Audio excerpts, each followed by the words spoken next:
μας τυχαίνουν περιπτώσεις οι οποίες μας ζητούν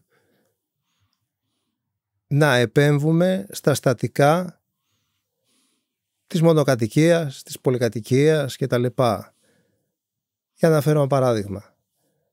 Να κάνουμε μία θερμομόνωση και ακούμε λύσεις, ας πούμε, οι οποίες εμείς δεν εγκρίνουμε, δηλαδή εμείς δίνουμε άλλες λύσεις, οι οποίες βάζουν τεράστια φορτία στον τελευταίο όροφο. Στα 350 τετραγωνικά, το είχα μετρήσει, ήταν περίπου 23 Volkswagen Touran πάνω στη στέγη. Και λέω, θα ήθελες να έχεις 23 τετραγωνικά, 23 Touran πάνω από αυτό από το χώρο τον οποίο μένεις, γιατί ήταν μια πρόταση η οποία αξιολογούσαμε κάποιου άλλου συνεργείου. Ή ρίξε μου αυτόν τον τοίχο. Ρίξε αυτόν τον τοίχο. Εντάξει, όλα καλά είναι, δεν θα υπάρξει. Βάλε ένα αποστήλωμα κάτω. Ποια είναι η θέση σας, η άποψή σας πάνω στο κομμάτι αυτό το οποίο έχει να κάνει με τη στατικότητα στα σπίτια? Νομίζω ότι τώρα έθιξες ίσως το κορυφαίο, διότι δεν είναι μόνο θέμα στατικότητας. Είναι, αν με τη σημερινή ορολογία μιλάμε για ανθεκτικότητα, δηλαδή το περιβόητο resilience, και μιλάμε και για συμβατότητα. Δηλαδή αυτό που θα φτιάξω θα πρέπει να είναι συμβατό με το τι προϋπήρχε. Ναι. Αν δεν συνεργαστεί αρμονικά, ένα από τα δύο θα διαμαρτυρηθεί στο μέλλον. Και εδώ ερχόμαστε στις περισσότερες ανακαινήσεις. Θα κοιτάξω εάν το διαμέρισμα, η μονοκατοικία που θα πάω να ανακαινήσω είναι σε κτίριο που ανταποκρίνεται στους σημερινούς αντισυσμικούς κανονισμούς. Μήπως θα πρέπει να ξεκινήσω από ενισχύσεις των δομικών στοιχείων, έτσι ώστε η οικοδομή στην οποία θα βάλω τα παιδιά μου να ζήσουν να ανταποκρίνεται στις σημερινές αντισυσμικές προβλέψεις. Εάν είναι σε παλιά πολυκατοικία, μπορώ να κάνω τέτοια ανακαίνιση μόνο στο διαμέρισμά μου? Όχι βέβαια. Διότι και να την κάνω θα πάει άχρηστη. Ακριβώς. Αφού δεν θα συνεργάζεται με την υπόλοιπη υπάρχουσα κατασκευή. Άρα βλέπω το ότι να παρακολουθήσω τη συμβατότητα του τι πάω να κάνω με την υφιστάμενη κατασκευή είναι κορυφαίο. Και εκεί, όπως είπαμε από την αρχή, θα επανέρχεται συνέχεια η εκφώνηση του προβλήματος από τον ιδιοκτήτη. Θα ξεκινήσω από ενίσχυση της φέρουσας κατασκευής? Εάν ναι, αλλάζει όλο το ύφος της ανακαίνησης. Ακριβώς. Εάν όχι, πάω σε πιο light επιλογές, κατασκευές, κοστολόγια, οτιδήποτε. Ναι, αλλά εάν εγώ είμαι φοβικός με το σεισμό και ανακαλύψω ότι το σπίτι μου ανταποκρίνεται 50% στις σημερινές προδιαγραφές, πώς θα κοιμάμαι ήσυχος το βράδυ? Δεν θα κοιμάμαι. Τα παιδιά μου που θα τα βάλω να κοιμηθούν? Ναι, θα λάμπει το πάτωμα, το τζάκι κατά καινούριο, με ξέρω εγώ αεραγωγούς κτλ. Ναι, αλλά άμα στα 4 ρίχτερ πετάγαμε από το κρεβάτι μου έντρομος, διότι πάει το σπίτι και έρχεται, τι θα κάνω? Επομένως, ειδικά για το κομμάτι της συμβατότητας της ανακαίνησης με την υφιστάμενη κατασκευή, δεν το συζητώ.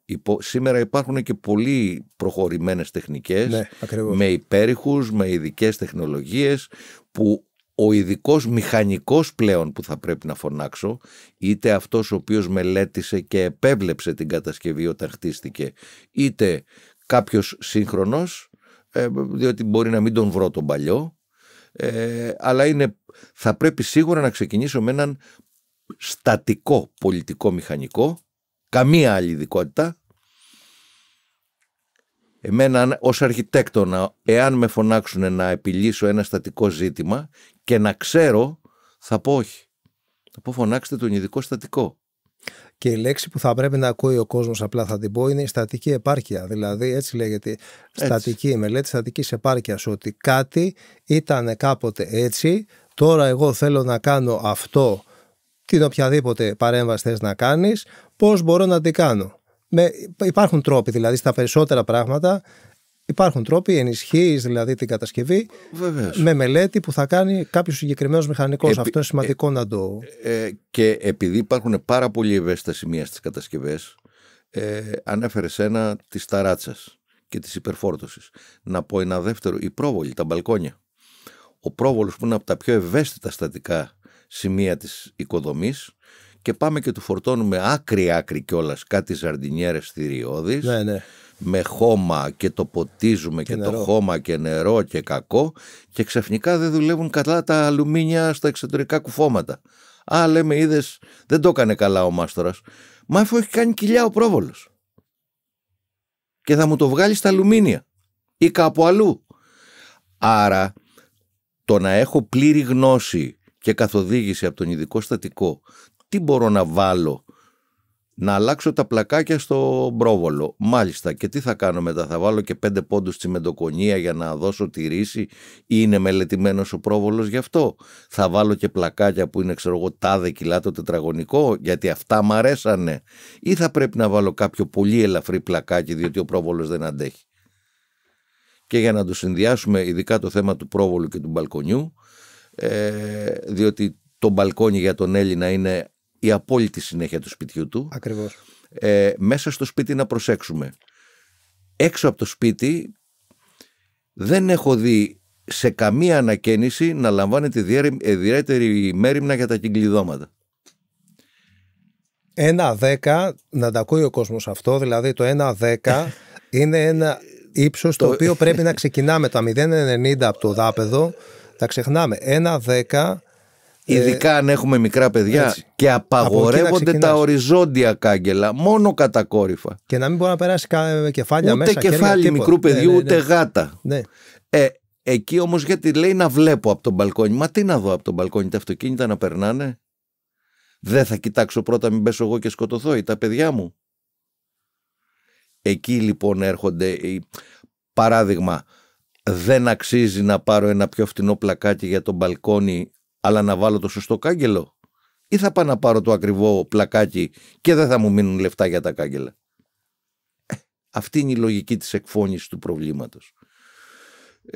Να πω ένα άλλο σημείο, επειδή είπες και το κομμάτι της στατικότητας.